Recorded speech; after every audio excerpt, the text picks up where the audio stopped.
Congress party एक संगठन था, कलकत्ते में बना और वो संगठन में धीरे धीरे पढ़े लिखे भारतीय जुड़ते गए और आजादी की डिमांड को आगे बहुत अच्छा किया, हमारे लिए संघर्ष किया, देश को आजाद कराने में इसका बहुत बड़ा योगदान है, इसको कोई नकार नहीं सकता, मैं भी नहीं नकारता। एक ही उद्देश्य था, अंग्रेजों को निकालना चाहिए, हम सब इससे सहमत थे, पूरा देश उस वक्त सहमत था। द लाइव टीवी, सच सबसे आगे। नमस्कार, मैं हूं रंजीत झा और आप देख रहे हैं the live TV. Congress party को पानी पी कर कोसने वाले केंद्रीय गृह मंत्री अमित शाह ने भी आज मान लिया, स्वीकार कर लिया, भरे सभा में स्वीकार कर लिया कि हाँ, कांग्रेस ने इस देश के लिए बड़ा योगदान दिया है। कांग्रेस ने जो कर दिखाया है वो बहुत ही महान कार्य था और उससे वो नकारते नहीं हैं। अमित शाह के इस स्टेटमेंट की खूब चर्चा हो रही है। अब आपको यकीन नहीं होगा कि अमित शाह ऐसा कैसे कांग्रेस के बारे में बोले, तो सबसे पहले जरा इस हिस्से को आप सुन लीजिए, फिर हम आगे चर्चा करेंगे कि कांग्रेस के प्रति अमित शाह के मन में इतना बड़ा बदलाव और इतना बड़ा और अच्छा विचार आया कैसे। कांग्रेस पार्टी के जन्म को हमने ध्यान से समझना पड़ेगा, ध्यान से इसका एनालिसिस करना पड़ेगा। कांग्रेस पार्टी किसी आइडियोलॉजी के साथ जन्मी नहीं थी। कांग्रेस पार्टी एक संगठन था, कलकत्ते में बना और वो संगठन में धीरे धीरे पढ़े लिखे भारतीय जुड़ते गए और आजादी की डिमांड को आगे बहुत अच्छा किया, हमारे लिए संघर्ष किया, देश को आजाद कराने में इसका बहुत बड़ा योगदान है, इसको कोई नकार नहीं सकता, मैं भी नहीं नकारता हूं। तो सुना आपने, उन्होंने कहा कि कांग्रेस ऐसी पार्टी है जिसके अंदर कोई आइडियोलॉजी तो नहीं थी, क्योंकि उसमें अलग अलग विचार के लोग जुड़े हुए थे। आखिरकार खूबसूरत भारत तो यही है जहां पर हर विचार का सम्मान हो। अमित शाह एक तरीके से यही कहना चाहते थे, कांग्रेस वो जन्मदाता है अच्छे अच्छे विचारों का जो एकजुट हुआ करती थी, और उसी कांग्रेस ने मिलजुल कर कैसे भारत की आजादी में सबसे बड़ा योगदान दिया, उस संगठन ने कैसे देश हित के लिए काम किया, इस बातों की स्वीकार्यता अब खुद अमित शाह ने की है। मतलब साफ है कि कांग्रेस पार्टी का उद्देश्य इस देश में, इस देश की सियासत के लिए और इस देश के विकास के लिए बहुत ही महत्वपूर्ण है। वैसे तो अमित शाह हो या प्रधानमंत्री नरेंद्र मोदी हो, उन्हें जब भी मौका मिला है उन लोगों ने कांग्रेस पर, पंडित नेहरू पर जमकर जहर भी उगला है। इतना कुछ बोल गए हैं नेहरू के बारे में, दिन रात शिकायत। अगर मोदी सरकार अपनी नाकामी को छुपाती है तो आगे नेहरू को कर देती है कि पंडित नेहरू की वजह से हम लोग ये काम नहीं कर पा रहे, हम वो काम नहीं कर पा रहे। विकास के किसी भी आयाम में अगर मोदी सरकार फिसड्डी साबित होती है तो उसकी वजह भी नेहरू हो जाते हैं। सिर्फ प्रधानमंत्री मोदी के लिए नहीं, सिर्फ अमित शाह के लिए नहीं, तमाम भाजपाइयों के लिए भी पंडित नेहरू ही जिम्मेदार हो जाते हैं कि देश में विकास मोदी सरकार क्यों नहीं कर पा रही। इस वजह से कई बार तंज भी कसा जाता है कि आखिरकार पंडित नेहरू को आगे कर मोदी सरकार खुद को कब तक बचाती रहेगी। हर वो अनैतिक काम जो भारतीय जनता पार्टी की सरकार में हो गया, जिसके चलते देश में इतनी बुरी स्थिति आ गई है, हिंदू मुसलमान जमकर होने लगा है, खास करके जो महंगाई बेरोजगारी का मामला इतना बढ़ चला है, रोजगार लोगों को मिल नहीं पा रहे हैं, इन सब के लिए कांग्रेस के शासन को जिम्मेदार बता दिया जाता है, पंडित नेहरू को जिम्मेदार बता दिया जाता है।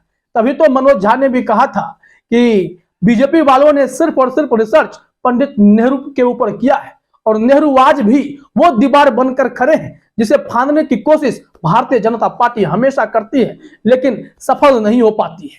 बाकी नेताओं की तो छोड़ ही दीजिए। जरा आगे सुनते हैं कि अमित शाह ने इस दौरान कांग्रेस के लिए क्या कुछ कहा, उनके मन में कांग्रेस के प्रति क्या सोच है, जरा सुनिए। यहाँ बहुत बड़ा योगदान है, परंतु आइडियोलॉजी के नाम पर उसमें एक और श्रद्धानंद जी थे। तो सुना आपने, अमित शाह ने साफ तौर पर यह स्वीकारा है कि कांग्रेस वो संगठन था जिसमें ऐसे दिग्गज नेता हुए जिनकी विचारधारा ने, जिनके आइडियोलॉजी ने मिलकर देश को अंग्रेजों से मुक्त कराने के लिए जी तोड़ मेहनत की।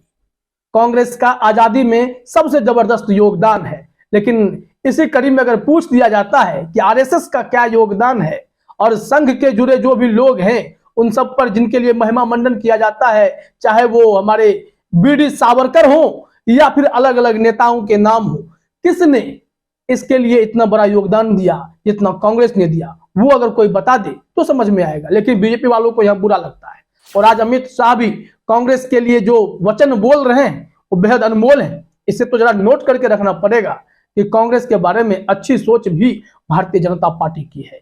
लेकिन जरा ठहरिए, अगला क्लिप जो हम आपको सुनाएंगे उसमें अब वो लौट आते हैं वर्तमान कांग्रेस पे। यहां पर अमित शाह कहते हैं कि कांग्रेस की विचारधारा उस वक्त नहीं थी, लेकिन अब विचारों वाली पार्टी बन गई है और कांग्रेस को छोड़ना नहीं चाहती है, क्योंकि इस पार्टी में आजादी के लिए की गई मेहनत का अंश जुड़ा हुआ है। तो कांग्रेस इसलिए महत्वपूर्ण है। और इस कांग्रेस को जब खत्म कर देने की अपील की गई थी, क्योंकि आजादी का मकसद पूरा हो चुका था, तब भी कांग्रेस को नहीं छोड़ा गया। इस बात को लेकर अमित शाह जिक्र करते हैं, जरा सुनिए यहां। परंतु इसके अंदर नीतियों को लेकर कोई स्पष्टता नहीं थी। एक ही उद्देश्य था, अंग्रेजों को निकालना चाहिए। हम सब इससे सहमत थे, पूरा देश उस वक्त सहमत था। और गांधी जी के नेतृत्व, इसीलिए गांधी जी ने आजादी के बाद कहा था अब कांग्रेस को बिखेर देना चाहिए, कांग्रेस का काम समाप्त हो चुका है। अब सब लोग अपनी अपनी आइडियोलॉजी, अपने अपने विचार के आधार पर पार्टी बनाए और जनता अपना नेता स्वयं चुने। मगर ये नहीं हुआ, क्योंकि आजादी का सारा यश कांग्रेस के अकाउंट में था और उसको वो लोग नहीं छोड़ पाए। खैर, ये अलग विषय है। तो देखा आपने, एक टिस तो है। अगर इतनी ही दिक्कत है तो आप भी कांग्रेस में ही चले जाते अमित शाह जी। कम से कम वो तो कहते तो सही कि कांग्रेस ने आजादी में इतना बड़ा योगदान दिया और आज हम उसी पार्टी के साथ खड़े हैं जिसने देश से अंग्रेजों को भगाया। और फिर अब देखिए अमित शाह का बयान जो है पलटने लगता है। फिर उसके बाद वो आ जाते हैं सोनिया गांधी पर, राहुल गांधी पर, कांग्रेस के उन नेताओं पर परिवारवाद का, जातिवाद का ये आरोप लगाना शुरू कर देते हैं। एबीपी न्यूज ने इस संबंध में क्या लिखा है जरा अपने स्क्रीन पर आप देखिए। इसमें कहा गया है, अमित शाह ने कांग्रेस पर कटाक्ष करते हुए कहा कि 2004 से 2014 के दौरान एक भी नई नीति नहीं बनाई गई। मनरेगा के कार्यक्रम को अगर सोनिया गांधी नीति कहती हैं तो नीति के बारे में उनकी समझ पर मुझे तरस आता है, क्योंकि मनरेगा एक कार्यक्रम है, नीति नहीं। उन्होंने आगे बोला कि उत्तर प्रदेश, मध्य प्रदेश, राजस्थान और बिहार लंबे समय तक इन राज्यों में कांग्रेस की सरकार थी और ऐसा शासन चलाया कि इन राज्यों को बीमारू घोषित करना पड़ा था। चारों राज्यों में बीजेपी की सरकार आई, आज ये राज्य बीमारू राज्य नहीं है। कैसे मान लें कि राज्य बीमारू नहीं है? किस राज्य में भ्रष्टाचार की लेप नहीं चढ़ी हुई है? बताएंगे क्या साहब? इसके साथ ही साथ जो 2004 से ये नीति की बात कर रहे हैं, लेकिन तो यह भी मानते हैं कि केंद्र में जो कांग्रेस की सरकार जो 2004 या 1999 से पहले रही, जिनको बार बार कहा जाता है कि 50 साल, 60 साल, 70 सालों की उस सरकार ने कुछ नहीं किया, तो ये मान लेते हैं ना कि 2004 से 10 साल को छोड़ भी दें तो पिछले पंडित नेहरू से लेकर तमाम इंदिरा गांधी से जोड़ते हुए चले आइए, उन सब क्या प्रधानमंत्रियों ने देश के लिए कुछ नहीं किया? राजीव गांधी ने कुछ नहीं किया? इस देश को कंप्यूटर किसने दिया? तमाम ऐसी चीजों को देखना होगा कि जो नीति कांग्रेस ने बनाई उस वक्त से तब तक, या कह लें कि 2004 से जो 2 सत्र कांग्रेस रही उस वक्त तक, उन तमाम नीतियों को ही मोदी सरकार आगे बढ़ाने पर चलती रही। तो फिर नीति कैसे नहीं बनी? आधार वाली, सब्सिडी वाली नीति किसकी थी? ये तो कांग्रेस की दी हुई थी।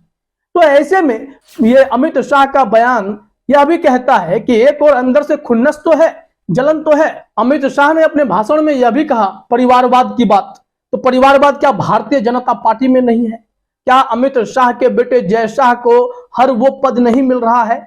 उसके लिए सुप्रीम कोर्ट तक नहीं जाया गया जहां पर सचिव के ताकत को बढ़ाने की बात कही गई, जहां सचिव के कार्यकाल को बढ़ाने की बात की गई? क्यों ऐसा क्यों हुआ? क्योंकि जय शाह को बनाए रखना था।